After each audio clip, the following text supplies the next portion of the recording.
नमस्कार दोस्तों, स्वागत है आपका इस चैनल पर। अगर दोस्तों आप हमारे चैनल पर नए हैं तो वीडियो को लाइक और चैनल को सब्सक्राइब कर लीजिए, जिससे हमारी वीडियो आप तक सबसे पहले पहुंचे।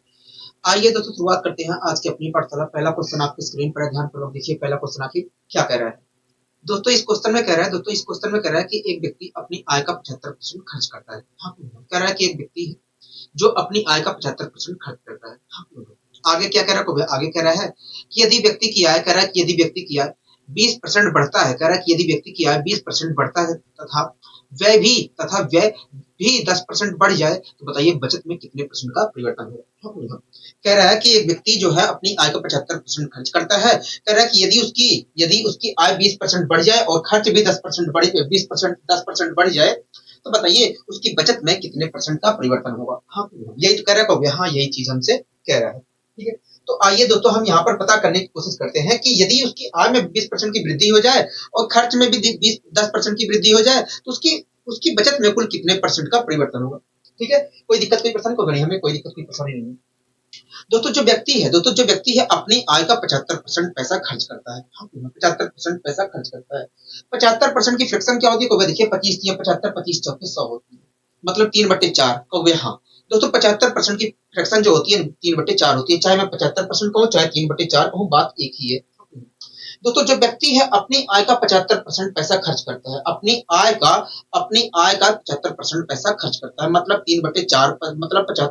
तो 75% की फ्रैक्शन होती है 3/4। हाँ, तो व्यक्ति जो है अपनी आय का 75% पैसा खर्च करता है, मतलब 3/4 रुपए खर्च करता है। हाँ, अगर दोस्तों व्यक्ति अपनी आय का 3/4 रुपए खर्च करता है, अगर व्यक्ति अपनी आय का 3/4 रुपए खर्च करता है, तो इसका मतलब क्या होगा? इसका मतलब यही है कि यदि कुल मिलाकर व्यक्ति की आय 4 रुपए थी, तो उसमें से वो 3 रुपए खर्च कर रहा है और 1 ही रुपए बचा रहा है।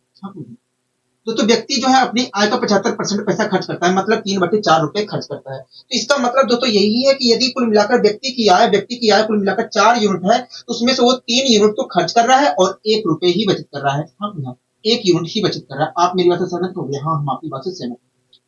कोई दिक्कत कोई परेशानी तो नहीं, हमें कोई दिक्कत कोई परेशानी नहीं है। ठीक है, आगे क्या कर रहा है? आगे कह रहा है यदि व्यक्ति की आय 20% बढ़ जाए और व्यय में भी 10% की वृद्धि हो जाए। कह रहा है यदि आय में 20% की वृद्धि हो जाए और व्यय में 10% की वृद्धि हो जाए, तो बताइए उसकी बचत में कितने परसेंट का परिवर्तन होगा?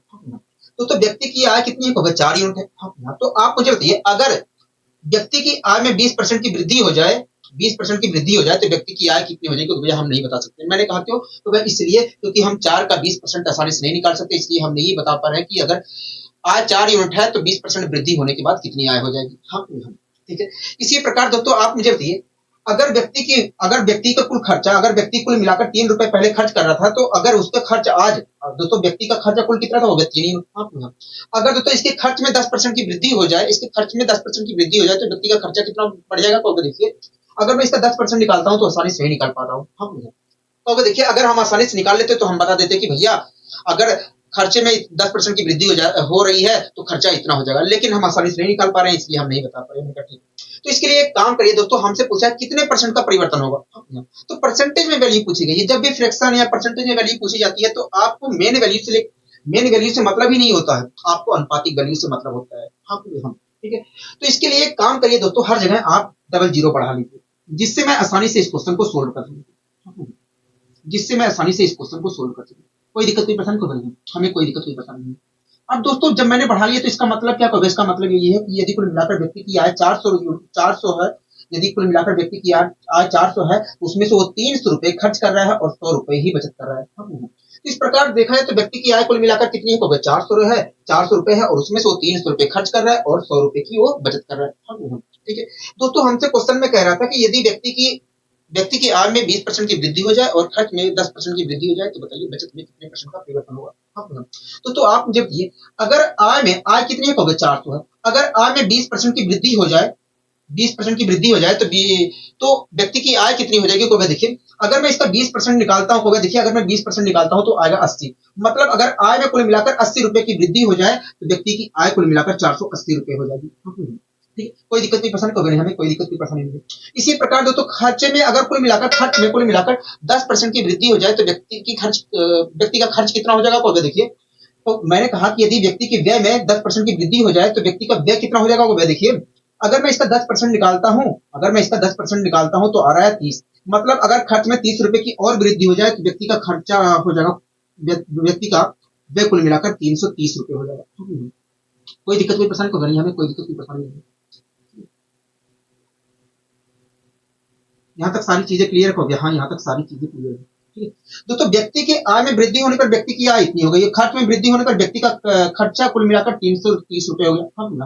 तो आप मुझे बताइए, अगर व्यक्ति की आय 480 रुपए हो गई है और उसमें से वो 330 रुपए खर्च कर रहा है अब, तो बचत कितना करेगा, कहोगे देखिए अगर मैं घटाता हूँ, कहोगे देखिए अगर मैं घटाता हूँ तो जीरो में से जीरो आएगा, जीरो में से जीरो जाएगा तो जीरो आएगा, मैंने कहा ठीक है। हाँ नहीं, 8 में से 3 जाएगा तो 5 आएगा, कहोगे मैंने कहा ठीक है। इस प्रकार 150 आएगा।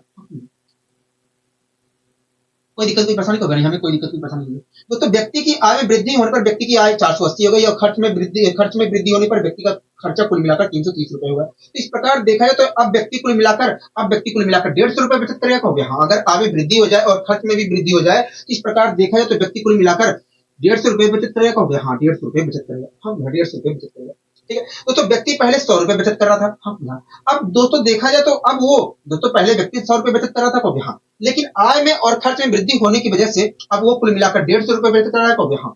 इस प्रकार देखा जाए तो कुल मिलाकर बचत में 50 रुपए का परिवर्तन हो गया है, कहोगे हाँ 50 रुपए का परिवर्तन हो गया है। और ये परिवर्तन किस पर हुआ, कहोगे देखिए परिवर्तन तो वास्तव में 100 पे हुआ है, हाँ। परिवर्तन तो 100 पे हुआ है, तो 100 पे कुल कितनी कहोगे, 100 पे वास्तव में 50%। हाँ, मतलब देखा जाए तो कुल मिलाकर बचत के 50% का परिवर्तन हुआ है, हाँ ना। कोई दिक्कत कोई परेशानी तो नहीं, हमें कोई दिक्कत कोई परेशानी नहीं है। यहाँ तक सारी चीजें समझ में आ गई है, कहोगे हाँ यहाँ तक अच्छी तरीके से सारी चीजें समझ में आ गई है, यहाँ तक अच्छी तरीके से सारी चीजें समझ में आ गई है, ठीक है। अब आइए दोस्तों हम और आगे यहाँ पर बढ़ने की कोशिश करते हैं, अब आइए दोस्तों हम और आगे यहाँ पर बढ़ने की कोशिश करते हैं। अगला क्वेश्चन आप देख रहे हो, हाँ अगला क्वेश्चन हम देख रहे हैं, अगला क्वेश्चन हम देख रहे हैं, ठीक है। और ये अगला क्वेश्चन क्या कहना चाह रहा है, देखिए कह रहा है, होगा देखिए, कह रहा है एक व्यक्ति 8,550 रुपए आय में से, कह रहा है कि एक व्यक्ति 8,550 रुपए आय में से 5700 रुपए बचत करता है, हाँ, ठीक है। कह रहा है एक व्यक्ति है जो जिसकी आय 8,550 रुपए है और उसमें से वो 5700 रुपए बचत करता है, व्यय करता है, क्या करता है, व्यय करता है, ठीक है, मतलब खर्च करता है। कह रहा है यदि व्यक्ति, कह रहा है कि यदि आय तथा व्यय में क्रमशः 19% तथा 13% की वृद्धि हो, कह रहा है कि यदि आय तथा व्यय में 19% तथा 13% की वृद्धि हो तो बचत में कितने परसेंट का परिवर्तन होगा। वो कह रहा है कि यदि आय में 19% की वृद्धि हो जाए और खर्चे में मतलब व्यय में कुल मिलाकर 13% की वृद्धि हो जाए, 13% की वृद्धि हो जाए तो बताइए बचत में कुल कितने परसेंट का परिवर्तन होगा। ये तो कह रहा है, हाँ ठीक है। तो आइए हम यहाँ पर पता करने की कोशिश करते हैं कि अगर आय में 19% का और खर्च में 13% की वृद्धि हो जाए तो बताइए तो बचत में कितने परसेंट का परिवर्तन होगा, ठीक है। दोस्तों एक व्यक्ति है जिसकी आय कुल मिलाकर 8,550 रुपए है। दोस्तों एक व्यक्ति है जिसकी आय कुल मिलाकर 8,550 रुपए है, हाँ, ठीक है। कोई दिक्कत कोई परेशानी होगा नहीं, हमें कोई दिक्कत कोई परेशानी नहीं है, ठीक है। दोस्तों जो व्यक्ति है, दोस्तों एक व्यक्ति है जिसकी आय कुल मिलाकर 8,550 रुपए है और इसमें से वो इस आय में से कुल मिलाकर 5700 रुपए वो खर्च करता है। दोस्तों एक व्यक्ति है जिसकी आय 8,550 रुपए है और इसमें से इस आय में से 5700 रुपए वो खर्च करता है, कोई दिक्कत की परेशानी को नहीं, हमें कोई दिक्कत की परेशानी नहीं। क्या मैं अनुपातिक वैल्यू ले सकता हूँ, बिल्कुल ले सकते हो। तो मैंने यहाँ पर अनुपातिक वैल्यू ले लिया, आपको कोई दिक्कत है, नहीं है, कोई दिक्कत की परेशानी नहीं है, हमें यहाँ तक कोई दिक्कत की परेशानी नहीं है अगर आप अनुपातिक वैल्यू ले लेते हैं, ठीक है। दोस्तों आपको ये दिख रहा है कि ये कट रहा है, किससे कट रहा है, देखिए ये 57 देखा जाए तो 19 से कट रहा है, हाँ 19 से कट रहा है, किससे कट रहा है, 19 से कट रहा है। तो अगर 19 से कट रहा है तो मैं काट सकता हूँ, हाँ बिल्कुल काट सकते हैं। तो मैंने यहाँ पर काट दिया, एक जीरो से जीरो कैंसिल किया, हाँ 19 से मैंने काट दिया, 19 दिया होता 57, हाँ 19 दिया होता 57, 19 दिया होता 57, 19 दिया होता 57 और 30 आ जाएगा ऊपर, हाँ 30 आ जाएगा, 19 दिया होता 57, इस प्रकार ऊपर आ गया 30, हाँ ऊपर क्या आ गया, ऊपर आ गया 30, ऊपर आ गया 30। अच्छा अगर मैं इसे डिवाइड करता हूं तो देखिए 19 चौका 76, मैंने कहा 19 चौका 76, मैंने कहा होगा देखिए 19 पचे 95 होता है, क्या होता है 95 होता है, हाँ 19 पचे 95 होता है। तो यहाँ पर 45 आया काटने पर और यहाँ पर आया 30, हाँ इसे भी मैं डिवाइड कर सकता हूँ, हाँ इसे भी डिवाइड कर सकता हूँ, किससे कहोगे देखिए 15 तिया 45, 15 दूनी 30। इस प्रकार देखा जाए तो अगर मैं डिवाइड करता हूँ फिर से डिवाइड करता हूँ तो 3 अनुपाते 2 आया, 3 अनुपाते 2 आया, 3 अनुपाते 2 आया, हाँ दोस्तों ये क्या थी, कौवे व्यक्ति की आय थी, ये क्या था, कौवे व्यक्ति का खर्चा था। तो ये भी तो व्यक्ति का आय और खर्चा होगा कौवे, हाँ। ये भी तो व्यक्ति की आय और खर्च हुआ कौवे, हाँ। इसका मतलब क्या कौवे, इसका मतलब ये है कि यदि कुल मिलाकर व्यक्ति 3 रुपए कमा रहा था, इसका मतलब ये है कि यदि व्यक्ति की कुल आय की 3 यूनिट है, तो उसमें से वो 2 यूनिट खर्च कर रहा था, हाँ। आप मुझे बताइए, अगर व्यक्ति की आय कुल मिलाकर 3 यूनिट है, आप मुझे बताइए, अगर व्यक्ति की आय कुल मिलाकर 3 यूनिट है और उसमें से 2 यूनिट वो खर्च कर रहा है, तो बचत कितना कर रहा है कौवे, बचत वास्तव में 1 यूनिट का कर रहा है, बचत वो 1 यूनिट कर रहा है, हाँ। आप मेरी बात से सहमत हो गए, हाँ, हम आपकी बात से सहमत है, हम आपकी बात से सहमत है। अगर व्यक्ति की आय कुल मिलाकर 3 यूनिट है और उसमें से वो 2 यूनिट खर्च कर रहा है, तो बचत कितना कर रहा है कौवे, 1 यूनिट कर रहा है, ठीक है। दोस्तों आप हमसे क्वेश्चन कह रहा था कि यदि, दोस्तों हमसे क्वेश्चन क्या कह रहा था कौवे, देखिए हमसे कह रहा था कि यदि उसकी आय में 19% की वृद्धि हो जाए और खर्च में 13% की वृद्धि हो जाए, तो बताइए बचत में कितने परसेंट का परिवर्तन होगा, यही तो पूछ रहा था कौवे, हाँ, ठीक है। तो आप मुझे बताइए, अगर उसकी आय कितनी कौवे, 3 यूनिट है, हाँ। अब मुझे बताइए दोस्तों, अगर उसकी आय में 19% की वृद्धि हो जाए, तो बताइए व्यक्ति की आय कितनी होगी कौवे, देखिए अगर मैं इसका 19% निकालता हूँ ना, तो आसानी से हम 19% नहीं निकाल पाएंगे, इसलिए हम आसानी से नहीं बता पा रहे हैं कि अगर 19% की वृद्धि हो जाए आय में, तो आय कितनी हो जाएगी, हाँ, ठीक है। इसी प्रकार दोस्तों अगर खर्च में 13% की वृद्धि हो जाए, तो बताइए खर्च कितना हो जाएगा, व्यय कितना हो जाएगा, देखिए अगर मैं इसका 13% निकालना चाहता हूँ, तो आसानी से नहीं निकाल पा रहा हूँ। अगर हम आसानी से निकाल लेते तो बता देते कि भैया 13% की वृद्धि होने पर खर्च इतना हो जाएगा, हाँ, खर्च इतना हो जाएगा। आप मेरी बात से सहमत हो गए, हम तो इसके लिए एक काम करिए दोस्तों, क्योंकि हम यहाँ पर बचत में प्रतिशत परिवर्तन निकाल रहे हैं, तो आपको रियल वैल्यू से मतलब नहीं है, इसके लिए आप एक काम करिए, हर जगह डबल जीरो बढ़ा लीजिए, जिससे हम आसानी से इस क्वेश्चन को सोल्व कर सके, ठीक है। तो अब क्या हो गया, देखिए अगर मैं हर जगह जीरो बढ़ाता हूं, तो इसका मतलब यही है कि यदि व्यक्ति की आय कुल मिलाकर 300 रुपए है, 300 यूनिट है, तो उसमें से वो 200 रुपए खर्च कर रहा है और 100 रुपए की बचत कर रहा है, हाँ, 100 रुपए बचत कर रहा है, हाँ, हाँ। अब सारी चीजें क्लियर हो गई, हो गया। अब पढ़िए क्या होगा, देखिए दोस्तों हमसे क्वेश्चन में कह रहा था कि यदि व्यक्ति की आय में 19% की वृद्धि और खर्च में 13% की वृद्धि हो जाए, तो बताइए बचत में कितने परसेंट का परिवर्तन होगा, हाँ, हाँ। तो व्यक्ति की आय कुल मिलाकर 300 यूनिट है, हो गया, हाँ। अगर व्यक्ति की आय में 19% की वृद्धि हो जाए, तो बताइए व्यक्ति की आय कितना हो जाएगा, देखिए अगर मैं इसका 19% निकालता हूं, तो आएगा 19 या 57, तो 57 मतलब अगर उसकी आय में अगर 57 रुपए की वृद्धि हो जाए, तो बताइए उसकी आय कितनी होगी, उसकी आय वास्तव में 357 हो जाएगी, हाँ, ठीक है। कोई दिक्कत की परेशानी होगा, हमें कोई दिक्कत की परेशानी नहीं होगी। इसी प्रकार व्यय में अगर 13% की वृद्धि हो जाए, तब व्यक्ति की व्यय कितना हो जाएगा, देखिए अगर मैं 13% निकालता हूं, तो आएगा 26, मतलब अगर व्यक्ति की व्यय में कुल मिलाकर 26 रुपए की वृद्धि हो जाए, व्यक्ति की व्यय में कुल मिलाकर 26 रुपए की वृद्धि हो जाए, तो व्यक्ति का व्यय कुल मिलाकर 226 रुपए हो जाएगा, हाँ, कोई दिक्कत की परेशानी होगा, हमें कोई दिक्कत की परेशानी नहीं है, दोस्तों आय में व्यक्ति की आय में 19% की वृद्धि होने पर व्यक्ति की आय 357 रुपए हो गई, हाँ, और खर्च में वृद्धि होने पर व्यक्ति का खर्चा कुल मिलाकर 226 रुपए हो गया, हाँ। तब आप मुझे बताइए, अब व्यक्ति की आय में वृद्धि और खर्च में वृद्धि होने पर व्यक्ति जो है, अब कितना रुपए बचत कर रहा है, देखिए 357 रुपए आय है और उसमें से वो 226 रुपए खर्च कर रहा है। इस प्रकार देखा जाए तो व्यक्ति कुल मिलाकर एक, मैंने कहा हाँ, एक, मैंने कहा ठीक है, तो 5 में से 2 घटाएंगे तो आएगा 31, हाँ, और एक। इस प्रकार देखा जाए तो अब व्यक्ति कुल मिलाकर 131 रुपए बचत कर रहा है, तो व्यक्ति की आय में वृद्धि और खर्च में वृद्धि होने पर व्यक्ति जो है, अब कुल मिलाकर 131 रुपए बचत कर रहा है। पहले कितना कर रहा था, पहले देखा जाए तो कुल मिलाकर 100 रुपए बचत कर रहा था, हाँ। अब कितना कर रहा है, 31 रुपए बचत कर रहा है, हाँ। इस प्रकार देखा जाए तो बचत में कुल मिलाकर 31 रुपए का परिवर्तन आ गया, 31 रुपए का परिवर्तन आ गया है, हाँ। और ये परिवर्तन किस पर आया, देखिए ये परिवर्तन आया 100 पे, और 100 पे कोई भी चीज क्या कहलाती है, परसेंटेज वैल्यू कहलाती है। मतलब कुल मिलाकर कुल मिलाकर बचत में कुल मिलाकर 31% का परिवर्तन आया है, हाँ। बचत में कुल मिलाकर 31% की वृद्धि हो गई है। तो बताइए कोई दिक्कत की परेशानी तो हमें कोई दिक्कत की परेशानी नहीं है। आशा करता हूँ तो सारी चीजें अच्छे तरीके से समझ में आई होंगी, ठीक है। अब आइए दोस्तों हम और आगे यहाँ पर बढ़ने की कोशिश करते हैं। अगला क्वेश्चन आप देख रहे हैं, तो हाँ अगला क्वेश्चन हम देख रहे हैं।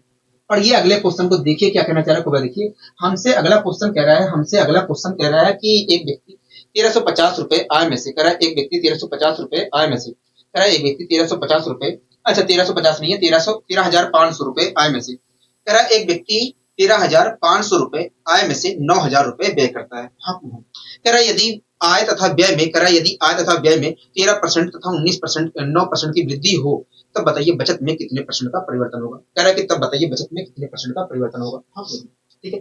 दोस्तों एक व्यक्ति है जिसकी आय 13,500 रुपए है। हाँ, दोस्तों एक व्यक्ति है जिसकी आय 13,500 रुपए है। हाँ, 13,500 रुपए है और इस आय में से वो 9,000 रुपए, तो एक व्यक्ति है जिसकी आय 13,500 रुपए है और इसमें से कुल मिलाकर 9,000 रुपए वो खर्च करता है। 9,000 रुपए खर्च करता है। ठीक है दोस्तों, क्या मैं अनुपातिक वैल्यू ले लूं? को ले सकते हैं आप, कोई दिक्कत नहीं है। तो मैंने यहाँ पर अनुपातिक वैल्यू ले लिया। ठीक है, मैंने यहाँ पर पता करने की कोशिश की कि वो वास्तव में, ठीक है दोस्तों, व्यक्ति की आय कुल मिलाकर 13,500 रुपए है और उसमें से वो कुल मिलाकर 9,000 रुपए खर्च कर रहा है। तो मैंने यहाँ पर अनुपातिक वैल्यू ले ली। ठीक है, डबल जीरो से डबल जीरो कैंसिल हो जाएगा। हाँ, डबल जीरो से डबल जीरो कैंसिल हो जाएगा। ठीक है, कोई दिक्कत कोई परेशानी नहीं, हमें कोई दिक्कत कोई परेशानी नहीं है।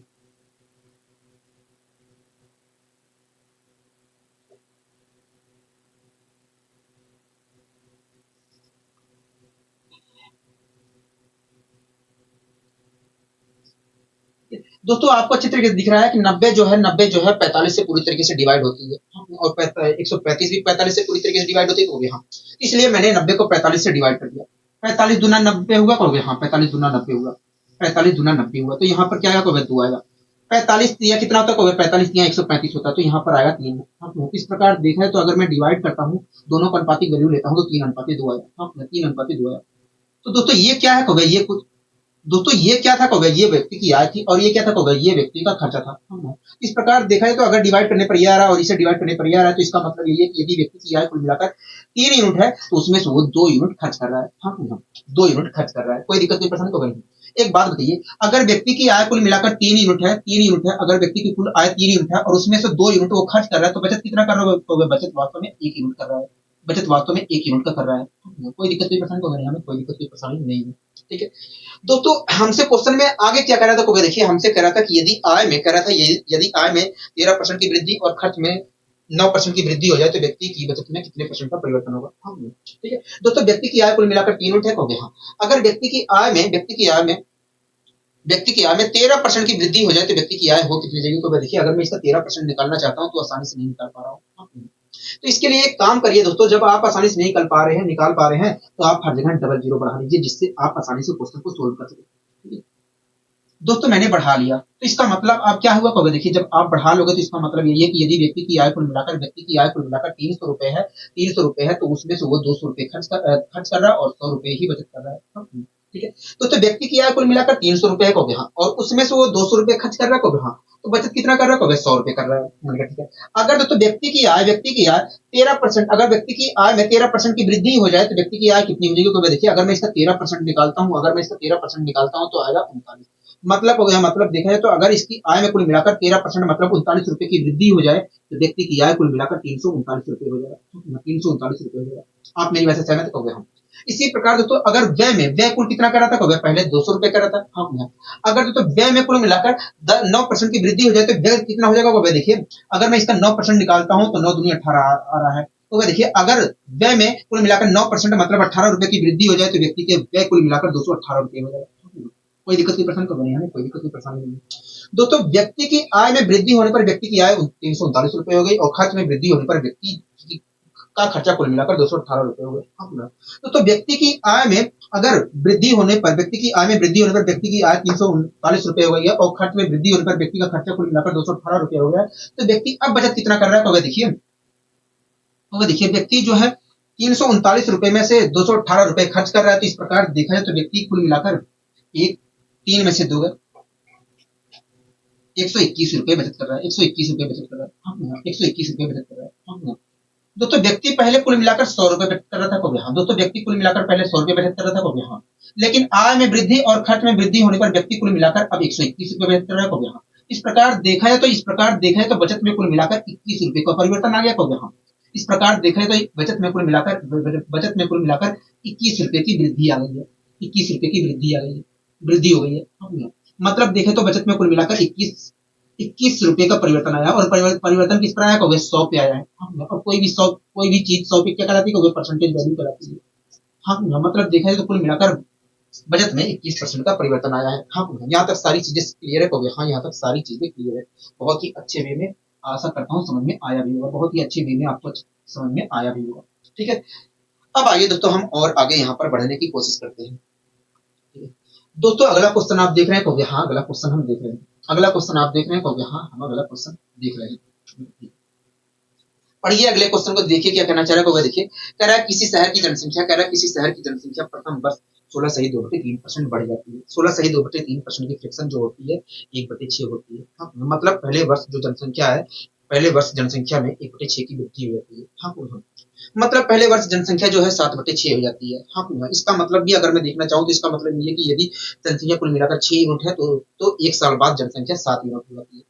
अगर मैं इसके अंदर जाता हूँ तो ठीक है, कह रहा है एक शहर की जनसंख्या प्रथम वर्ष 16 सही 2/3% बढ़ जाती है, मतलब जनसंख्या में 1/6 की वृद्धि हो जाती है। ठीक है, आगे क्या कह रहा है, आगे कह रहा है कि दूसरे वर्ष जनसंख्या में 37 सही 1/2% की कमी आ जाती है। 37 सही 1/2% की फ्रैक्शन जो होती है 3/8 होती है, मतलब जनसंख्या में दूसरे वर्ष 3/8 की कमी आ गई है। हाँ, मतलब 5/8 हो गई है दूसरे वर्ष। हाँ, ठीक है, आगे क्या कह रहा है, आगे कह रहा है कि तीसरे वर्ष कह रहा है, जबकि तीसरे वर्ष जनसंख्या में 57 सही 1/7% की वृद्धि हो गई। हाँ, 57 सही 1/7% की फ्रैक्शन जो होती है, 57 सही 7% की फ्रैक्शन होती है 4/7, मतलब तीसरे साल में जनसंख्या में 4/7 की वृद्धि हो गई है। अगर तीसरे साल जनसंख्या में 4/7 की वृद्धि हो गई है तो तीसरे साल जनसंख्या वास्तव में 11/7 हो गई है। हाँ, ठीक है, हमसे कह रहा है कि वर्तमान जनसंख्या ज्ञात करिए, कह रहा है कि वर्तमान जनसंख्या बताइए। हाँ, कह रहा है कि जबकि 3 वर्ष बाद जनसंख्या 1,65,000 हो गई है। हाँ, ठीक है दोस्तों, कह रहा है कि वर्तमान जनसंख्या बताइए। हाँ, वर्तमान जनसंख्या बताइए, कह रहा है कि जबकि 3 वर्ष बाद जनसंख्या इतनी हो गई है। हाँ, ठीक है, तो आइए हम यहाँ पर क्वेश्चन को सोल्व करने की कोशिश करते हैं। दोस्तों सबसे अच्छा मेथड होता है फ्रैक्शन मेथड। दोस्तों सबसे अच्छा मेथड होता है फ्रैक्शन मेथड, और फ्रैक्शन मेथड से बहुत ही आसानी से चीजें सोल्व हो जाती हैं, जो कटनी होती है वो कट जाती है। इसलिए आपसे अनुरोध है कि आप फ्रैक्शन मेथड का ही प्रयोग करिए। ठीक है, आप एक्स मान के भी कर सकते हैं, लेकिन अगर एक्स मान के भी करते हो तो ज्यादा दिक्कत नहीं आएगा, मुश्किल से 1-2 सेकंड का ही अंतर आता है, उससे ऊपर नहीं आता। लेकिन फ्रैक्शन मेथड सबसे अच्छा है, क्योंकि जब आप फ्रैक्शन मेथड सीखोगे तो आपको हर जगह अप्लाई करना आ जाएगा अच्छे तरीके से। ठीक है, दोस्तों एक शहर है जिसकी जनसंख्या में एक शहर की जनसंख्या में प्रथम वर्ष कुल मिलाकर 16 सही 2/3% की वृद्धि हो गई। दोस्तों पहले वर्ष अगर जनसंख्या में 16 सही 2/3% की वृद्धि हो जा रही है, मतलब 1/6 की वृद्धि हो जा रही है, तो पहले वर्ष जनसंख्या हो कितनी जा रही है, देखिए अगर पहले वर्ष में जनसंख्या में अगर पहले वर्ष जनसंख्या में 1/6 की वृद्धि हो जा रही है, तो पहले वर्ष जनसंख्या वास्तव में 7/6 हो जा रही है। 7/6 हो जा रही है। हाँ, पहले वर्ष जनसंख्या कितनी हो जा रही है, 7/6 हो जा रही है। अगर मैं इसके अंदर भी देखने जाता हूँ तो इसका मतलब यही है कि यदि जनसंख्या कुल मिलाकर पहले 6 यूनिट थी तो 1 साल बाद जनसंख्या 7 यूनिट हो जाती है। हाँ, ठीक है, दोस्तों पहले वर्ष में जनसंख्या में 1/6 की वृद्धि होने पर जनसंख्या हमारी कितनी हो गई, तो 7/6 हो गई है। 7/6 हो गई है। ठीक है, कोई दिक्कत कोई परेशानी कभी नहीं, कोई दिक्कत कोई परेशानी नहीं। दोस्तों जनसंख्या कितनी हो गई, तो 7/6 हो गई है। ठीक है, अब दोस्तों दूसरा वर्ष लगा। दोस्तों पहले वर्ष तो इतनी जनसंख्या हो गई थी, हाँ, अब दूसरे वर्ष दोस्तों दूसरे वर्ष क्या हुआ, जनसंख्या 37 सही 1/2% घट गई। हाँ, 37 सही 1/2% की फ्रैक्शन जो होती है 3/8 होती है। चाहे मैं 37 सही 1/2% कहूँ, चाहे 3/8 कहूँ, बात एक ही है। हाँ, अगर तो दोस्तों दूसरे साल जनसंख्या में 3/8 की कमी आ गई है, तो दूसरे साल जनसंख्या हो कितनी गई, तो देखिए दूसरे साल जनसंख्या 5/8 हो गई है। किसकी हो गई, जो पहले वर्ष हो गए, देखिए पहले वर्ष के अंत में जो जनसंख्या हो गई वही थी, उसका 5/8 हो गया है। हाँ, तो पहले वर्ष के अंत में जनसंख्या इतनी हो गई थी, हाँ। अब दोस्तों दूसरे वर्ष क्या हुआ, जनसंख्या में 3/8 की कमी आ गई है। हाँ, जनसंख्या में 3/8 की कमी आ गई है, तो जनसंख्या हो कितनी गई, 5/8 हो गई है। इसका 5/8 हो गया है। जनसंख्या वास्तव में इसका 5/8 हो गया है। तो दूसरे वर्ष जनसंख्या कितनी हुई, दूसरे वर्ष जनसंख्या इतनी हो गई है। कोई दिक्कत कोई परेशानी को नहीं है। तो दूसरे वर्ष जनसंख्या कितनी हो गई, इतनी हो गई है। या आपको यहाँ तक सारी चीजें क्लियर है, हाँ यहाँ तक सारी चीजें क्लियर है। ठीक है, अब दोस्तों दूसरे वर्ष तो जनसंख्या इतनी हो गई है। दोस्तों दूसरे वर्ष जनसंख्या कितनी हो गई, इतनी हो गई है। अब दोस्तों तीसरे साल में क्या हुआ, फिर से जनसंख्या में 57 सही 7% की वृद्धि हो गई, मतलब 4/7 की वृद्धि हो गई है। हाँ, तो अगर तीसरे वर्ष जनसंख्या में 57 सही 7% की, मतलब 4/7 की वृद्धि हो जा रही है, तो तीसरे वर्ष जनसंख्या हो कितनी जा रही है, 11/7 हो जा रही है। किसका होगा, इसका 11/7 हो जा रहा है। हाँ, तीसरे साल जनसंख्या कितनी हो जा रही है, इसका 11/7 हो जा रहा है। हाँ, इसका 11/7 हो जा रहा है। तो इस प्रकार देखा जाए तो 3 साल बाद जनसंख्या इतनी हो गई है। हाँ, इस प्रकार दोस्तों देखा जाए तो 3 साल बाद जनसंख्या कितनी होगी, को इतनी होगी। आप मेरी बात से यहाँ तक सहमत है, को हाँ हम आपकी बात से यहाँ तक सहमत है। दोस्तों इस प्रकार दोस्तों देखा जाए तो 3 साल बाद जनसंख्या कितनी होगी, को 3 साल बाद जनसंख्या इतनी होगी। अब मैं यहाँ पर काटा पीटी मचा लेता हूँ, इससे ये कैंसिल होगा, को हाँ ठीक है। इसे भी अगर मैं सोल्व करता हूँ, इससे भी मैं सोल्व करता हूँ तो क्या आएगा, को देखिए जब आप सोल्व करोगे तो ऊपर 55 आएगा, ऊपर 55 आएगा और नीचे क्या आएगा, को नीचे वास्तव में 6 8 48 आएगा। इस प्रकार देखा जाए तो 3 साल बाद जनसंख्या इतनी हो गई, 3 साल बाद जनसंख्या इतनी हो गई है। अगर मैं इसके अंदर भी देखने जाऊं, अगर मैं इसके अंदर देखता हूं तो इसका मतलब भी क्या है, इसका मतलब है यदि कुल मिलाकर जनसंख्या हमारी 48 थी तो 3 साल बाद जनसंख्या कितनी हो गई, 55 हो गई है। हाँ तो 3 साल बाद जनसंख्या इतनी हो गई है। अगर मैं इसके अंदर भी देखने जाऊं तो इसका मतलब ये है कि यदि जनसंख्या कुल मिलाकर 48 थी तो 3 साल बाद क्या हो गई है, 55 हो गई है। हाँ लेकिन क्वेश्चन कह रहा है कि ये 3 साल बाद जनसंख्या 1,65,000 हो गई है। दोस्तों क्वेश्चन कह रहा है कि 1,65,000 हो गई है, 1,65,000 हो गई है 3 साल बाद जनसंख्या। लेकिन हमें पता है कि भैया 3 साल बाद जनसंख्या कितनी हो गई, 55 हो गई है, 55 हो गई है। मतलब 55 बराबर है 1,65,000 के। हाँ 1,65,000 के। आप मेरी बात से यहाँ तक सहमत हो गया, हाँ हम आपकी बात से पूरी तरीके से यहाँ तक सहमत है, हम आपकी बात से यहाँ तक पूरी तरीके से सहमत होंगे, हम आपकी बात से पूरी तरीके से सहमत है। ठीक है दोस्तों, हमसे क्या पूछ रहा था, कभी हमसे वर्तमान जनसंख्या पूछ रहा था, कभी हम दोस्तों वर्तमान जनसंख्या अगर दोस्तों वर्तमान जनसंख्या कितनी है, 48 है। अगर दोस्तों वास्तव में बताना है, अगर तो वास्तव में बताना है 48 की वैल्यू, तो 48 वर्तमान जनसंख्या बताना है तो 48 की वैल्यू बतानी पड़ेगी, तो वे हम तो हमारे अनुसार जनसंख्या 50 क्वेश्चन कह रहा है कि 1,65,000 हो गई है, लेकिन हमारे अनुसार 55 हो गई है 3 साल बाद जनसंख्या हो गया। तो 55 बराबर है 1,65,000 के, हो गया। तो एक यूनिट बराबर है इतने के, हो गया। ठीक है, अब मुझे अगर वर्तमान जनसंख्या बताना है तो 48 की वैल्यू निकालनी पड़ेगी, हो गया। तो 48 की वैल्यू निकालने के लिए क्या करना पड़ेगा, 48 से मल्टीप्लाई कर देंगे। तो मैंने मल्टीप्लाई कर दिया। ठीक है, कोई दिक्कत नहीं पसंद, नहीं कोई दिक्कत नहीं पसंद। दोस्तों आपको अच्छे तरीके से दिख रहा है कि ये 3 बार में कैंसिल हो जाएगा, 3 बार में कैंसिल हो जाएगा। ठीक है, अब 3 बार में कैंसिल हो गया, मल्टीप्लाई भी करूंगा, हो गया। हाँ मल्टीप्लाई करूंगा तो मल्टीप्लाई करने पर क्या होगा, देखिए 3 8 24 की 4 2 कैरी, मैंने कहा 3 4 12 ये आया, और 3 जीरो भी लगाऊंगा, हो गया। हाँ किस प्रकार देखा है तो 3 इस प्रकार देखा है तो शहर की वर्तमान जनसंख्या कुल मिलाकर 1,44,000 थी। हाँ तो इस प्रकार देखा है तो ये इस प्रकार देखा है तो शहर की वर्तमान जनसंख्या कितनी थी, को भैया 1,44,000 थी। आपको यहाँ तक सारी चीजें समझ में आ गई है, को भैया हाँ यहाँ तक सारी चीजें समझ में आ गई है। ठीक है, अब आइए दोस्तों हम और आगे बढ़े, हम और आगे बढ़ने की यहाँ पर कोशिश करते हैं। दोस्तों अगला क्वेश्चन आप देख रहे हैं, हो गया। हाँ अगला क्वेश्चन हम देख रहे हैं, अगला क्वेश्चन आप देख रहे हैं, हो गया। हाँ अगला क्वेश्चन हम देख रहे हैं, क्या कहना चाह रहा है, को देखिए कह रहा है एक निर्माता कुछ सामान थोक विक्रेता को, कह रहा है एक निर्माता कुछ सामान थोक विक्रेता को 25% लाभ पर तथा थोक विक्रेता फुटकर विक्रेता को 20% लाभ पर तथा फुटकर विक्रेता ग्राहक को 28% लाभ पर बेचता है। कह रहा है कि यदि ग्राहक 9,600 रुपए में खरीदता है तो निर्माता के लिए सामान का मूल्य क्या होगा, निर्माता के लिए सामान का मूल्य क्या होगा। हाँ निर्माता के लिए सामान का मूल्य क्या होगा, आप मेरी बात से सहमत हो गए हम। ठीक है दोस्तों, एक निर्माता था, उसने एक थोक विक्रेता को सामान बेचा 25% लाभ पर। 25% की फ्रैक्शन होती है 1/4, मतलब 1/4 के लाभ पर बेच रहा है। हाँ अगर दोस्तों समान निर्माता 1/4 के लाभ पर थोक विक्रेता को सामान बेच रहा है तो कितने में बेच रहा है, हो गया 5/4 में बेच रहा है। अगर 1/4 के लाभ पर बेच रहा है सामान को तो वो बेच कितने में रहा, हो गया 5/4 में बेच रहा है, अपने सामान को 5/4 में बेच रहा है। हाँ इसका मतलब क्या, कोई इसका मतलब ये कि यदि सामान की कुल कीमत 4 यूनिट है तो उसे कुल मिलाकर वो 5 यूनिट में बेच रहा है। हाँ तो जो सामान विक्रेता है वो अपने सामान को कुल मिलाकर 1/4 के लाभ पर बेच रहा है, तो वो बेच कितने में रहा है, हो गया 5/4 में बेच रहा है, अपने सामान को 5/4 में बेच रहा है, मतलब इतने में बेच रहा है, हो गया। हाँ इतने में बेच रहा है। आपको यहाँ तक सारी चीजें क्लियर हो गया। हाँ अब दोस्तों थोक विक्रेता ने इतने में खरीद लिया, हो गया। हाँ थोक विक्रेता ने इतने में खरीद लिया, हो गया। हाँ अब थोक विक्रेता क्या करता है, जो सामान इतने में खरीदा है उसे कुल मिलाकर फुटकर विक्रेता को 20% लाभ पर बेचता है। 20% का मतलब होता है 1/5, मतलब 1/5 के लाभ पर बेचता है। अगर तो 20% के लाभ पर मतलब 1/5 के लाभ पर बेचता है तो बेच कितने में रहा, भैया 6/5 बेच रहा है। मतलब पहले का मतलब जितने रुपए में खरीदा था सामान को उसके 6/5 में बेच रहा है, कहोगे। हाँ तो बेच कितने में रहा, देखिए सामान तो इतने में खरीदा था थोक विक्रेता ने, अब कहोगे देखिए जब 1/5 के लाभ पर बेच रहा है तो वो वास्तव में 6/5 जो जितना मूल्य था वस्तु का, जितने रुपए में खरीदा था उसके 6/5 में बेच रहा है, मतलब वास्तव में इतने रुपए में बेच रहा है, इतने में बेच रहा है। कोई दिक्कत नहीं पसंद, को हमें कोई दिक्कत नहीं पसंद नहीं। तो फुटकर विक्रेता को वास्तव में फुटकर विक्रेता को वास्तव में थोक विक्रेता ने इतने रुपए में बेच दिया, तो थोक विक्रेता ने इतने में खरीद लिया, कहोगे हाँ। तो थोक विक्रेता ने कितने में खरीदा, कहोगे इतने रुपए में सामान को खरीद लिया। अब दोस्तों ठीक है, तो फुटकर विक्रेता को फुटकर विक्रेता को थोक विक्रेता ने इतने रुपए में सामान बेच दिया, कहोगे हाँ। तो इस प्रकार देखा है तो फुटकर विक्रेता ने इतने रुपए में सामान खरीद लिया। अब दोस्तों फुटकर विक्रेता ने इतने रुपए में सामान बेचा है, इतने रुपए में सामान खरीदा है। अब वो क्या करता है, फिर से वो ग्राहक को, फुटकर विक्रेता जो है ग्राहक को 28% लाभ पर बेचता है, 28% लाभ पर बेचता है। तो जितने रुपए में सामान खरीदा है उस पर 28% पैसा अतिरिक्त लेकर वो बेच देता है। 28% इस पर 28% लाभ लेते हुए वो सामान को बेच देता है।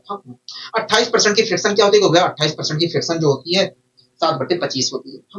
तो ग्राहक फुटकर विक्रेता जो है, फुटकर विक्रेता जो है 28% के लाभ पर, मतलब 7/25 के लाभ पर, 7/25 के लाभ पर सामान को बेच देता है।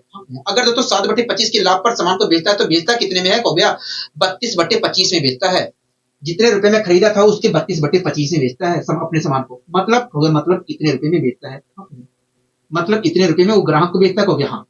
तो इस प्रकार देखा है तो फुटकर विक्रेता जो है अपने सामान को, इस प्रकार देखा तो फुटकर विक्रेता जो है अपने सामान को कुल मिलाकर इतने रुपए में बेच रहा है, इतने रुपए में बेच रहा है। इस प्रकार देखा जाए तो फुटकर विक्रेता जो है अपने सामान को कुल मिलाकर इतने रुपए में बेच रहा है। यहाँ पर मैं काटा पीटी मचा लेता हूँ जिससे और थोड़ा छोटा हो जाए। 4 अट्ठे 32 हो गया, हाँ 4 अट्ठे 32, ठीक है। 5 से ये 5 कैंसिल हो गया, हाँ 5 से ये 5 कैंसिल, ठीक है। 6 अट्ठे 48 हो गया, हाँ 6 अट्ठे 48, और नीचे क्या है, तो नीचे आ जाए 25। इसका मतलब देखें तो फुटकर विक्रेता कुल मिलाकर अपने सामान को इतने रुपए में बेच रहा है। हाँ, अगर मैं इसमें भी इसका मतलब ढूंढने जाऊं तो इसका मतलब ये है कि यदि कुल मिलाकर सामान की कीमत 25 रुपए थी तो फुटकर विक्रेता जो है ग्राहक को कुल मिलाकर सामान इतने रुपए में बेच रहा है। हाँ, दोस्तों अगर मैं इसमें भी इसका मतलब ढूंढने जाऊं तो इसका मतलब यही है कि यदि कुल मिलाकर सामान की कुल कीमत 25 यूनिट थी तो फुटकर विक्रेता जो है सामान को 48 रुपए में बेच रहा है। दोस्तों एक बात होती है, अगर 48 रुपए में बेच रहा है ग्राहक को तो 48 रुपए में ही तो खरीदा होगा ग्राहक ने, कहोगे हम। तो अगर मैं इसके अनुसार देखो तो ग्राहक ने 48 रुपए में खरीदा है सामान को। लेकिन क्वेश्चन कह रहा है कि भैया ग्राहक जो है 9600 रुपए में खरीदा है। हमारे अनुसार देखा तो 48 रुपए में खरीदा, कहोगे हाँ। लेकिन क्वेश्चन कह रहा है कि ये 9600 में खरीदा है, मतलब 48 यूनिट बराबर है 9600। तो 1 यूनिट की वैल्यू कितनी की बराबर होगी, 1 यूनिट की वैल्यू इतनी की बराबर होगी। हाँ ठीक है, 1 यूनिट की वैल्यू आ गई। हमसे पूछ क्या रहा था, कहोगे सामान की कीमत पूछ रहा था, कहोगे हाँ। तो सामान की कीमत कितनी थी, हमारे अनुसार कहोगे 25 यूनिट थी। हाँ, अगर तो मुझे वास्तव में बताना है तो 25 यूनिट की वैल्यू पता करनी पड़ेगी, कहोगे हाँ। ठीक है, 1 यूनिट की वैल्यू इतनी है तो 25 यूनिट की वैल्यू कितने की बराबर होगी, इतने की बराबर होगी। ठीक है, मैंने यहाँ पर कर दिया, कोई दिक्कत नहीं, पसंद होगा हमें, कोई दिक्कत नहीं, पसंद नहीं। अब मैं यहाँ पर गुणा भाग कर लेता हूँ। 48 गुना होता है 96, कहोगे हाँ 48 गुना होता है 96। 25 गुना होता है 50, कहोगे हाँ 25 गुना होता है 50, 25 गुना होता है 50, और डबल जीरो भी लगाऊंगा, कहोगे हाँ। इस प्रकार आया 5000। हाँ, क्या आया 5000। मतलब देखा जाए तो सामान का जो मूल्य था, निर्माता के लिए जो सामान का मूल्य था वो कुल मिलाकर 5000 था। हाँ, क्या था 5000 था। कोई दिक्कत नहीं, परेशानी कभी हमें कोई दिक्कत नहीं, परेशानी नहीं है। आपने अच्छी तरीके से यहाँ पर समझाने की कोशिश की है मेरे बेटे को। अब आइए दोस्तों हम और आगे यहाँ पर बढ़ने की कोशिश करते हैं। दोस्तों अगला क्वेश्चन आप देख रहे हैं, कहोगे हाँ अगला क्वेश्चन हम देख रहे हैं। कहना क्या चाह रहा है अगला क्वेश्चन, को देखिए। कह रहा है कि एक व्यक्ति अपनी आय का 5% यात्रा में, कह रहा है एक व्यक्ति अपनी आय का 5% यात्रा में, बचे का जितना बच जाता है उसका 20% भोजन में खर्च करता है, तथा कह रहा है 120 रुपए दान देता है। हाँ, कह रहा था 120 रुपए दान देता है। कह रहा है यदि उसके पास अभी भी 1400 रुपए बचे हों तो व्यक्ति की आय क्या करेगी। हाँ, तो यात्रा पर और भोजन पर खर्च करने के बाद जो 120 रुपए तो यात्रा पे खर्च किया, उसके बाद भोजन पे खर्च किया, कहोगे हाँ। उसके बाद फिर से 120 रुपए दान किया, कहोगे हाँ। ठीक है, उसके बाद उसके पास अंत में कुल मिलाकर 1400 रुपए बचे हैं। हाँ, ठीक है। अगर दोस्तों 120 रुपए दान ना दिया होता, भोजन पे, आय पे खर्च और भोजन पे खर्च करने के बाद जो 120 रुपए दान दे रहा है, अगर वो ना दिया होता, अगर वो दान ना दिया होता तो उसकी जेब में कुल कितने रुपए होते, कहोगे उसकी जेब में कुल मिलाकर 1520 रुपए होते। 120 रुपए और दिया तभी तो जाकर 1400 बचा है, कहोगे हम।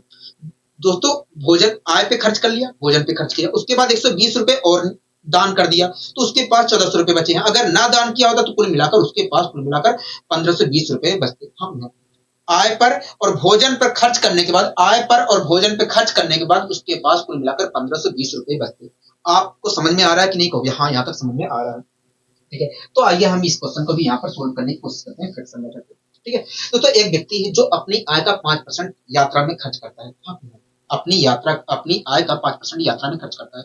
5% की फ्रैक्शन होती है 1/20, मतलब 1/20 मतलब अपनी आय का 1/20वां हिस्सा वो खर्च करता है। हाँ, तो एक बात बताइए, अगर व्यक्ति अपनी आय का 1/20वां हिस्सा खर्च करता है तो बचत कितना करता है? 19/20 करता है। हाँ, अपनी आय का 19/20 करता है। अपनी आय का 19/20वां हिस्सा बचत करता है। हाँ, इसका मतलब क्या होगा? इसका मतलब ये है कि यदि कुल मिलाकर व्यक्ति की आय 20 यूनिट है तो उसमें से वो 19 रुपए बचत करता है। तो अगर व्यक्ति अपनी आय का 1/20वां भाग यात्रा पे खर्च करता है तो बचत कितना करता है? 19/20 करता है। हाँ, 19/20 करता है। इसका मतलब अगर मैं देखना इसमें भी अगर मतलब देखने जाऊं तो इसका मतलब ये है कि यदि व्यक्ति की आय कुल मिलाकर 20 यूनिट है तो उसमें से वो 19 यूनिट बचत कर रहा है। हाँ, ठीक है। तो व्यक्ति की आय कुल मिलाकर 20 यूनिट थी, उसमें से उसने यात्रा पे खर्च किया और यात्रा पर खर्च करने के बाद व्यक्ति की पास कुल मिलाकर 19 रुपए बचा है। हाँ, आपको यहाँ तक समझ में आ गया होगा? ठीक है। तो व्यक्ति जो है अपनी यात्रा पर 5% पैसा खर्च करता है, मतलब 1/20 खर्च करता है। तो अगर 1/20 खर्च कर दिया है तो बचा कितना है? 19/20 बचा है। ठीक है। अब दोस्तों जितने रुपए बचा है उसके पास जितना रुपए बचा है बचा कितना इतना रुपए बचा है। अब दोस्तों जितना रुपए बचा है उसमें से 20% भोजन पे खर्च कर देता है। 20% क्या मतलब क्या होता है? 1/5 होता है। मतलब जितना रुपए बचा है उसका 1/5वां हिस्सा भोजन पे खर्च कर देता है। हाँ। तो अगर 1/5वां हिस्सा जितने रुपए बचा है उसका 1/5वां हिस्सा भोजन पे खर्च कर देता है तो बचा बचा कितना है? 4/5 हिस्सा बचा है। जितने रुपए उसके पास थे उसका 4/5वां हिस्सा ही बचा है। हाँ, 4/5वां हिस्सा ही बचा है, मतलब कितने रुपए बचे हैं? हाँ। तो इस प्रकार दोस्तों देखा जाए तो यात्रा पर और भोजन पे खर्च करने के बाद व्यक्ति के पास कुल मिलाकर इतने रुपए बचे हैं। हाँ भैया, इस प्रकार देखा जाए तो यात्रा और भोजन पे खर्च करने के बाद व्यक्ति के पास कुल मिलाकर इतने रुपए बचे हैं। इसे भी मैं सोल्व कर लेता हूँ। हाँ भैया, यहाँ पर आ गया 5, यहाँ ऊपर सोल्व करता हूँ तो आएगा 19, तो यहाँ 19 आएगा। नीचे सोल्व करता हूँ तो कुल मिलाकर आएगा 25। इसका मतलब क्या कहोगे? इसका मतलब यही है, मैंने सोल्व यही तो क्या कहोगे हम। इसका मतलब यही है कि कुल मिलाकर यात्रा और भोजन पर खर्च करने के बाद कुल मिलाकर इतने रुपए बचे हैं। इसका मतलब अगर मैं इसमें भी इसका मतलब ढूंढने जाऊं इसमें भी अगर इसका मतलब ढूंढने जाऊं तो इसका मतलब यही है कि यदि कुल मिलाकर व्यक्ति की आय कुल मिलाकर 25 रुपए थी तो यात्रा और भोजन पे खर्च करने के बाद कुल मिलाकर उसके जेब में 19 रुपए बचे हैं। 19 रुपए बचे हैं। हाँ, 19 रुपए बचे हैं। हाँ, 19 रुपए बचे हैं। लेकिन हमारे अनुसार दोस्तों देखा जाए तो यात्रा और भोजन पे खर्च करने के बाद कुल मिलाकर 19 रुपए बचे हैं। हाँ, लेकिन लेकिन हमें पता है कि यात्रा पर और भोजन पे खर्च करने के बाद कुल मिलाकर उसके जेब में 1520 रुपए बचे हैं। हाँ, उसके जेब में कुल मिलाकर 1520 रुपए बचे हैं। मतलब 19 बराबर है, मतलब 19 यूनिट बराबर है 1520 के। हाँ, ठीक है दोस्तों, अगर मैं अपने अनुसार देखता हूँ तो 19 रुपए उसके जेब में बचेंगे। हाँ, लेकिन क्वेश्चन के अकॉर्डिंग देखा जाए तो उसकी जेब में कुल मिलाकर 1520 रुपए बचे हैं। हाँ, मतलब 19 यूनिट बराबर है 1520 के।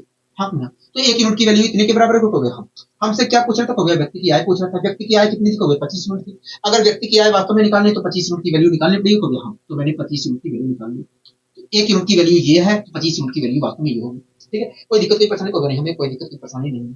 तो 25 अट्ठे कितना होता है? 25 19 अट्ठे कितना होता है? 52 होता है। हाँ, 80 की मल्टीप्लाई 25 से करूंगा तो क्या होगा? देखिए 25 की मल्टीप्लाई 8 से कर लीजिए, 200 आएगा और एक जीरो लगा दीजिए। हाँ, इस प्रकार देखा जाए तो व्यक्ति की आय कुल मिलाकर 2000। हाँ, इस प्रकार दोस्तों देखा जाए तो व्यक्ति की आय कुल मिलाकर 2000। आप मेरी बात से सहमत है? हाँ, हम आपकी बात से पूरी तरीके से सहमत हैं। ठीक है। अब आइए दोस्तों हम और आगे यहाँ पर बढ़ने की कोशिश करते हैं। ठीक है। अगला क्वेश्चन आप देख रहे हैं कहोगे हाँ, अगला क्वेश्चन हम देख रहे हैं। ठीक है, पढ़िए अगला क्वेश्चन क्या कह रहा है कहोगे। देखिए अगला क्वेश्चन कह रहा है कि एक कॉन्ट्रैक्टर के पास कुछ तार है। कह रहा है एक कॉन्ट्रैक्टर के पास कुछ तार है। कह रहा है कि 10% भाग चोरी कर लिया जाता है। कह रहा है एक कॉन्ट्रैक्टर के पास कुछ तार है, उसमें से 10% भाग चोरी कर लिया जाता है।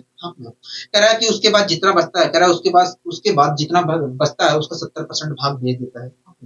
कह रहा है उसके बाद जितना बचता है उसका 70% भाग भेज देता है। कह रहा है यदि अभी भी कह रहा है कि यदि उसके पास कुल मिलाकर 810 मीटर तार अभी भी बचा हो तो बताइए तार की वास्तविक लंबाई क्या है। ठीक है, तो एक कंट्रैक्टर के पास कुछ तार था। दोस्तों एक कॉन्ट्रैक्टर के पास कुछ तार था, उसमें से 10% भाग चोरी हो जाता है। 10% की फ्रैक्शन होता है 1/10। अगर दोस्तों तार का तार में से 10% भाग मतलब 1/10वां हिस्सा चोरी हो गया है तो बचा कितना है? तार का 9/10 बचा है। अगर दोस्तों अगर दोस्तों तार का 10% हिस्सा चोरी हो गया है, मतलब तार 10% की फ्रैक्शन 1/10 होती है। अगर दोस्तों तार का 10% हिस्सा मतलब 1/10वां हिस्सा चोरी हो गया है, तो तार कितना बचा है? 9/10 बचा है। कुल मिलाकर देखा जाए 9/10 मीटर तार बचा है। इस प्रकार देखा जाए तो अगर मैं इसके अंदर देखूं दोस्तों, तार कुल कितना बचा? 9/10 मीटर बचा। इसका मतलब क्या होगा? इसका मतलब ये कि यदि तार की लंबाई कुल मिलाकर 10 मीटर थी, तो चोरी होने के बाद कुल मिलाकर 9 मीटर बचा है। तो अगर 10%, अगर दोस्तों 10% तार चोरी हो गया है, तो बचा कितना हो गया? 10% की फ्रैक्शन होती है 1/10। अगर कुल मिलाकर 1/10 भाग चोरी हो गया है तार का, तो 9/10 मीटर तार बचा है। मतलब इतना तार बचा है। हाँ, इतना तार बचा है। आपको यहाँ तक सारी चीजें समझ में आ गई? अब दोस्तों जितना तार बचा था उसका 70% भाग बेच दिया। हाँ, जितना तार बचा था उसका 70% भाग बेच दिया। हाँ, तो 70% अगर इसका बेच दिया तो बचा कितना है? इसका 30% बचा है। 30% की फ्रैक्शन 3/10 होती है। मतलब इसका देखा जाए तो जो तार बचा था, मतलब देखा जाए तो जो तार बचा था उसका 3/10वां हिस्सा बचा है। हाँ, 3/10वां हिस्सा बचा है। मतलब कुल मिलाकर देखा जाए तो अभी इतना तार बचा है। मतलब देखा जाए तो कुल मिलाकर अभी इतना तार बचा है। हाँ, मतलब देखा जाए तो कुल मिलाकर इतना तार अभी बचा है। ठीक है, कोई दिक्कत नहीं, परेशान कोई नहीं, हमें कुल मिलाकर कोई दिक्कत कोई परेशानी नहीं है। ठीक है, इसे भी अगर मैं सोल्व करता हूँ तो ऊपर क्या आएगा? देखिए ऊपर आएगा 9×3=27 और अपोन में क्या होगा? अपोन में आएगा 100। मतलब क्या होगा? मतलब देखा जाए तो कुल मिलाकर अभी भी इतना तार बचा है। अगर मैं इसके अंदर अगर मैं इसमें भी देखने जाऊं तो इसका मतलब यही है कि यदि कुल मिलाकर तार की लंबाई 100 मीटर थी, तो कुल मिलाकर चोरी होने पर और बेचने पर कुल मिलाकर 27 मीटर तार बचा था। हाँ दोस्तों, अगर मैं अपने अनुसार देखता हूँ तो 27 मीटर तार बचा है। चोरी होने पर और बेचने पर कुल मिलाकर 27 मीटर तार बचा है। लेकिन क्वेश्चन कह रहा है कि भैया 810 मीटर तार बचा है। मतलब 27 यूनिट बराबर है 810 के। 27 यूनिट बराबर है 810 के।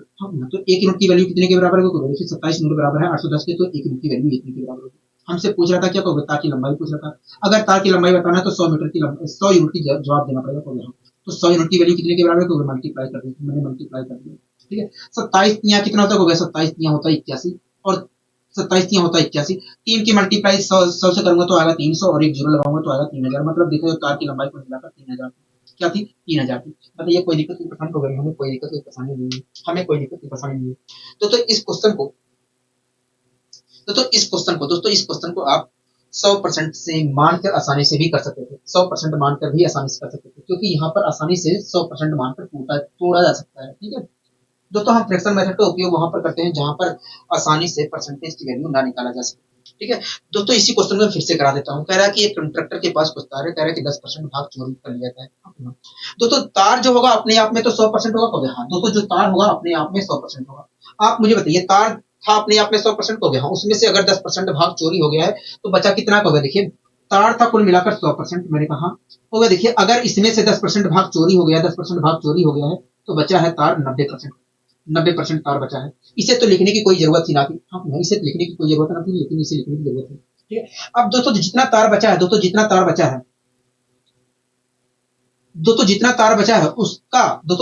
बचा है इसमें दोस्तों तार इतना बचा कहोगे। हाँ, अब दोस्तों जो बचा तार है उसमें से 70% भाग दे दिया है। तो अगर इसका 70% भाग दे दिया तो इसका 30% भाग तो बचा हुआ कहोगे। हाँ दोस्तों, जो तार बचा है वो अपने आप में 100% है। ये जो 100% तार है इसमें से 70% भाग बेच दिया गया है। तो अगर 70% भाग बेच दिया गया है तो ये जो तार था इसका 30% तो अभी बचा हुआ कहोगे। हाँ, इसका 30% अगर मैं निकालता हूँ तो नौ यहाँ 27 आया। मतलब देखा जाए तो कुल मिलाकर अभी भी 27% तार बचा है। 27% तार बचा है। लेकिन क्वेश्चन कह रहा है कि ये 810 मीटर तार बचा है। मतलब 27% बराबर है 810 के। तो 1% की वैल्यू कितने के बराबर होगा? देखिए 1% की अगर वैल्यू निकालना है तो डिवाइड कर दीजिए। 27 तिया होता है 81, 30 के आगे। 1% की वैल्यू 30 के आगे। हमसे क्वेश्चन क्या कर रहा था? हमसे कह रहा था कि बताइए तार की लंबाई क्या है। तो तार की लंबाई कुल कितनी थी? 100% थी। 1% की वैल्यू 30 के बराबर है, तो 100% की वैल्यू कितने के बराबर होगी? 3000 के बराबर होगी। मतलब देखा जाए तो तार की कुल लंबाई कुल मिलाकर 3000 है। क्या है? 3000 है। तो यहाँ पर आराम से 100% मान के किया जा सकता था, क्योंकि आसानी से पूछ सकता था क्वेश्चन। लेकिन हर जगह आप आसानी से नहीं कर सकते, इसलिए फ्रैक्शन मेथड सबसे बेस्ट मेथड होता है। वहां पर चीजें छोटी हो जाती हैं कट पीट कर। ठीक है, अब आइए दोस्तों हम और आगे यहाँ पर बढ़ने की कोशिश करते हैं।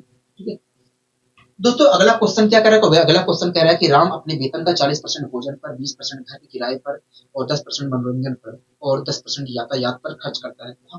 ठीक है। कह रहा है कि राम अपने वेतन का 40% भोजन पर खर्च करता है उसे, और 20% किराए पर, घर के किराए पर, 10% मनोरंजन पर और 10% यातायात पर खर्च कर देता है। कह रहा है यदि महीने के अंत में उसकी बचत 1500 रुपए है तो बताइए मासिक भुगतान क्या होगा।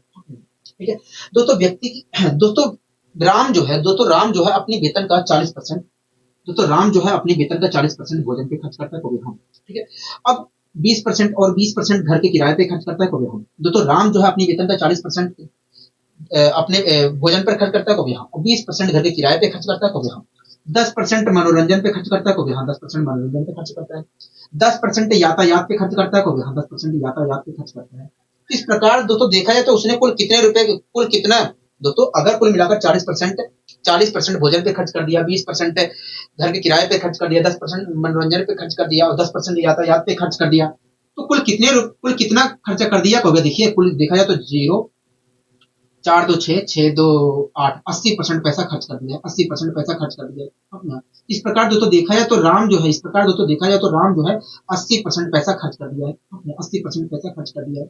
दोस्तों राम की जो आय रही होगी अपने आप में तो 100% रही होगी, को यहाँ दोस्तों राम की जो आय रही होगी, दोस्तों राम की जो आय रही होगी वो अपने आप में 100% रही होगी, को यहाँ तो राम की आय को मिलाकर 100% थी, उसमें से वो 80% पैसा तो अपने अपने उसमें से 80% पैसा वो खर्च कर दे रहा है, कभी हम। तो बचत कितना कर रहा है, भैया दो 20% पैसा ही बचत कर रहा है, कभी हम। 20% पैसा बचत कर रहा है। अगर दोस्तों 80% पैसा वो खर्च कर दे रहा है, 80% पैसा खर्च कर दे रहा है, तो बचत कितना कर रहा है, भैया 20% बचत कर रहा है, हाँ 20% बचत कर रहा है।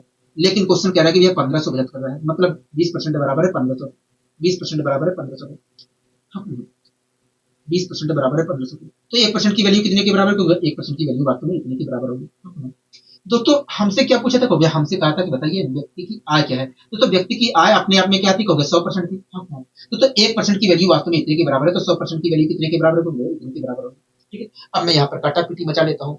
20 25 100 आया, 15 25 75 आया, हाँ क्या आया, 20 25 100 आया, 5 15 25 75 आया, मतलब देखें तो व्यक्ति की कुल आय वास्तव में 7500 थी, क्या थी 7500, हाँ ना। बताइए कोई दिक्कत की परेशानी होगी, हमें कोई दिक्कत की परेशानी नहीं है, हमें कोई दिक्कत की परेशानी नहीं है। आप थोड़ा यहाँ से और दूसरे तरीके से भी कर सकते हैं, कैसे, फ्रैक्शन मेथड अप्लाई करके। दोस्तों देखा जाए तो व्यक्ति जो है, देखा जाए तो व्यक्ति जो है देखा जाए तो कुल मिलाकर 20% पैसा बचत कर रहा है, हाँ। अगर 80% खर्च कर दिया है तो कुल मिलाकर देखा जाए तो राम जो है अपनी आय का 20% पैसा बचत कर रहा है। 20% की फ्रैक्शन क्या होती है, तो अगर 20% की फ्रैक्शन 1/5 होती है, हाँ मतलब 1/5, मतलब दोस्तों राम जो है अपनी आय का 20% पैसा बचत कर रहा है, मतलब 1/5 बचत कर रहा है, हाँ 1/5 बचत कर रहा है, तो इसका मतलब क्या होगा, इसका मतलब यही है, इसका मतलब यही है, यदि कुल मिलाकर 5 यूनिट पैसा है, 5 यूनिट पैसा है, तो वो कुल मिलाकर 1 यूनिट ही पैसा बचत कर रहा है। इसका मतलब क्या होगा, इसका मतलब ये है कि यदि कुल मिलाकर 5 यूनिट पैसा है, उसमें से 1 यूनिट पैसा ही बचत कर रहा है, लेकिन क्वेश्चन कह रहा है कि ये 1500 बचत कर रहा है, मतलब 1 यूनिट बराबर है 1500। ठीक है। दोस्तों हमसे पूछा था राम की आय क्या है, कहोगे हाँ दोस्तों राम की आय कुल मिलाकर कितनी, कहोगे 5 यूनिट है। 1 यूनिट की वैल्यू 1500 के बराबर है, तो 5 यूनिट की वैल्यू कितने के बराबर, कहोगे मल्टीप्लाई कर देंगे, मल्टीप्लाई कर देंगे। इस प्रकार आया 7500, मतलब देखा जाए तो व्यक्ति की जो आय है वो 7500 रुपए है, क्या है 7500 रुपए है, हाँ। बताइए कोई दिक्कत की परेशानी, को नहीं है, कोई दिक्कत की परेशानी नहीं है। इस प्रकार भी आप पेज से जाकर सोल्व कर सकते थे, पूरा भाग में आपको आसानी मिलेगी। ठीक है। कोई दिक्कत की परेशानी, को हमें कोई दिक्कत की परेशानी नहीं है, हमें कोई दिक्कत की परेशानी नहीं है।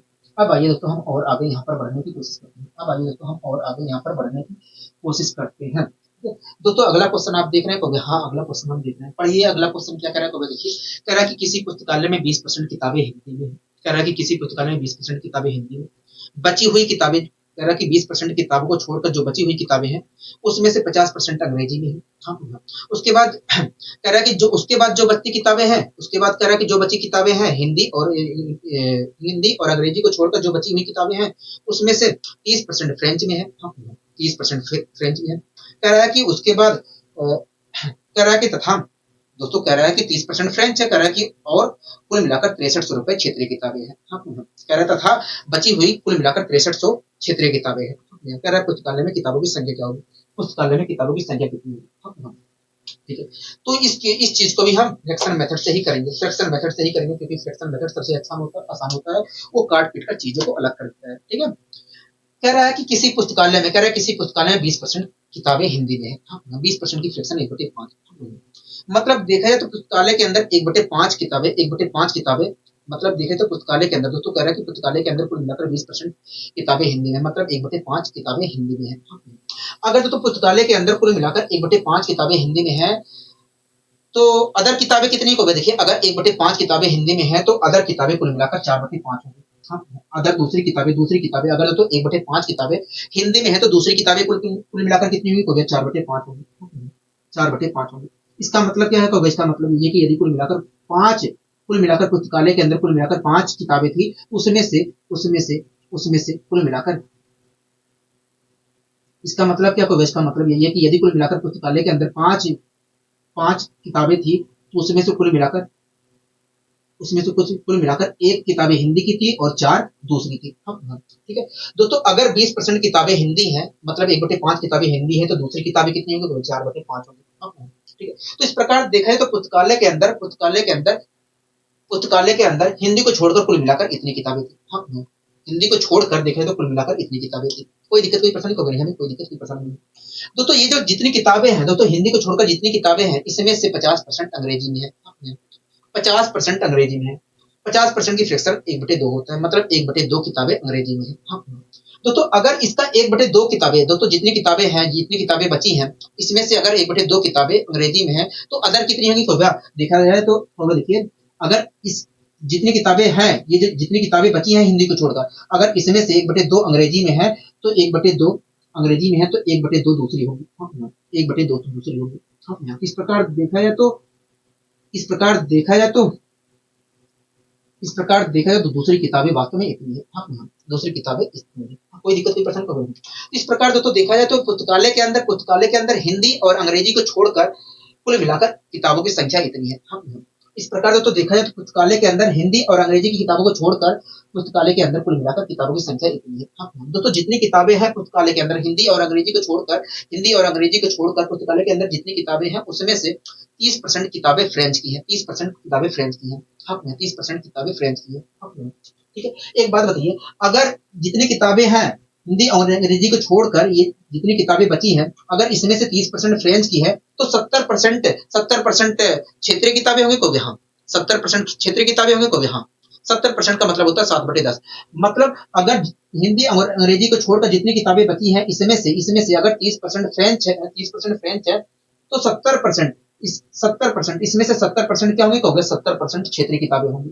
70% का मतलब होता है 7/10। मतलब इसका 7/10वां हिस्सा, मतलब इसका 7/10, मतलब इनमें से इसका 7/10वां हिस्सा क्षेत्रीय किताबों का होगा। तो क्षेत्रीय किताबों का होगा कितना हिस्सा? होगा क्षेत्रीय किताबों का वास्तव में इतना हिस्सा होगा। तो इस प्रकार देखा जाए तो कुल मिलाकर पुस्तकालय के अंदर क्षेत्रीय किताबों की संख्या कितनी थी? हो गई इतनी थी। इस प्रकार देखा जाए तो पुस्तकालय के अंदर क्षेत्रीय किताबों की संख्या कितनी थी? हो गई इतनी थी। ठीक है, अब मैं काटा पीटी मचा लेता हूँ। 2 से 2 कैंसिल हो गया। हाँ, यहाँ पर 5 आएगा तो हो गया। हाँ, ठीक है। ऊपर मैं अगर सोल्व करता हूँ तो आया 7 आया। नीचे अगर मैं सोल्व करता हूँ तो आया 25। इसका मतलब क्या होगा? इसका मतलब ये है कि कुल मिलाकर देखा जाए तो पुस्तकालय के अंदर क्षेत्रीय किताबों की संख्या इतनी थी। क्षेत्रीय किताबों की संख्या इतनी थी। इस प्रकार देखा तो पुस्तकालय के अंदर क्षेत्रीय किताबों की संख्या इतनी थी। इसका मतलब क्या होगा? इसका मतलब ये है कि यदि कुल मिलाकर पुस्तकालय के अंदर कुल मिलाकर 25 किताबें थी, उसमें से 7 तो क्षेत्रीय किताबें थी। 7 क्षेत्रीय किताबें थी। लेकिन क्वेश्चन कह रहा है भैया 7 क्षेत्रीय किताबें नहीं थी, 63 क्षेत्रीय किताबें थी। मतलब 7 यूनिट बराबर है 6300 की। तो एक यूनिट की वैल्यू कितने के बराबर होगी? एक यूनिट की वैल्यू वास्तव में इतने के बराबर होगी। अब ना दोस्तों हमसे पूछ रहा है पुस्तकालय के अंदर कुल किताबों की संख्या क्या है। अगर पुस्तकालय के अंदर कुल किताबों की संख्या पता करनी है तो 25 यूनिट की वैल्यू बतानी पड़ेगी।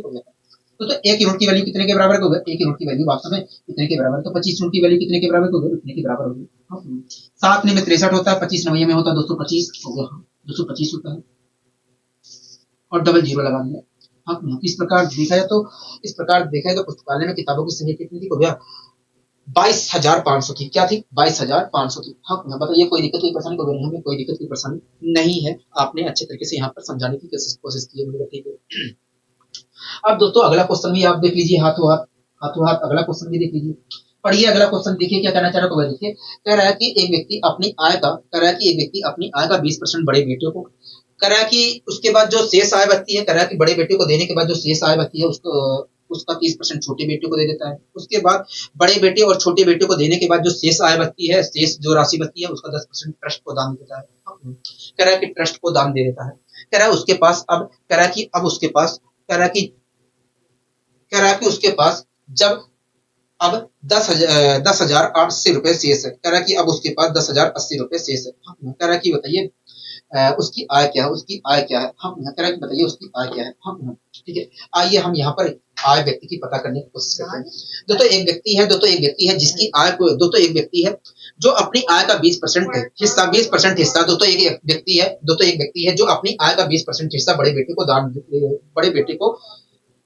बड़े बेटे को देता है। हम 20% की फ्रैक्शन 1/5 होती है। अगर तो व्यक्ति अपनी आय का 1/5वां हिस्सा बड़े बेटे को दे देता है, बड़े बेटे को दे देता है, तो उसके पास बचता कितना रुपए है। तो देखिए अगर व्यक्ति अपनी आय का 20% हिस्सा मतलब 1/5वां हिस्सा अपने बेटे को दे देता है, तो उसके पास अभी भी कुल मिलाकर 4/5 रुपए बचा है। 4/5 रुपए बचा है। इसका मतलब क्या होगा, इसका मतलब ये है कि यदि व्यक्ति की आय कुल मिलाकर 5 यूनिट थी, तो बड़े बेटे को देने के बाद, बड़े बेटे को देने के बाद उसके पास कुल मिलाकर 4 यूनिट पैसा बचा है।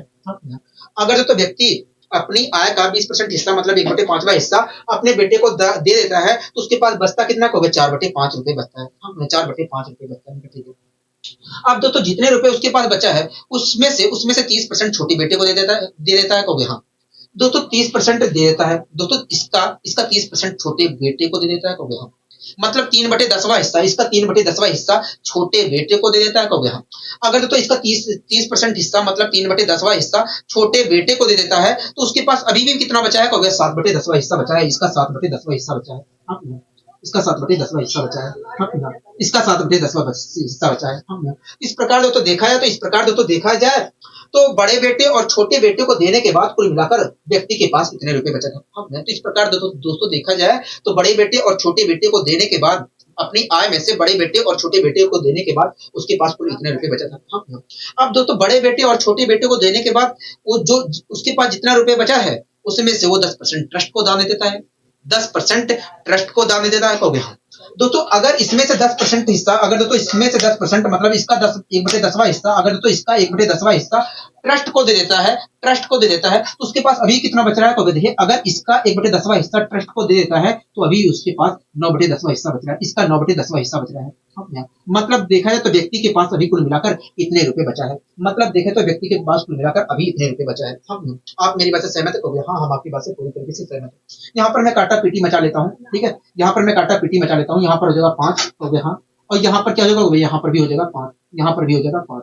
ठीक है, सातनी में होता है क्या, तो सातनी में होता है 63, सातनी में होता है 63। हाँ नीचे क्या होगा, नीचे हो जाएगा 125। इसका मतलब क्या होगा, इसका मतलब ये है कि कुल मिलाकर देखा जाए तो व्यक्ति के पास कुल मिलाकर कितने रुपए बचा है। अगर मैं इसके अंदर भी अगर देखने जाऊं तो इसका मतलब ये है कि यदि कुल मिलाकर व्यक्ति की आय कुल मिलाकर 125 यूनिट थी, व्यक्ति की आय कुल मिलाकर 125 यूनिट थी, तो अपने बड़े बेटे, छोटे बेटे और दान करने के बाद, ट्रस्ट को दान करने के बाद उसके पास कुल मिलाकर 63 रुपए बचा था।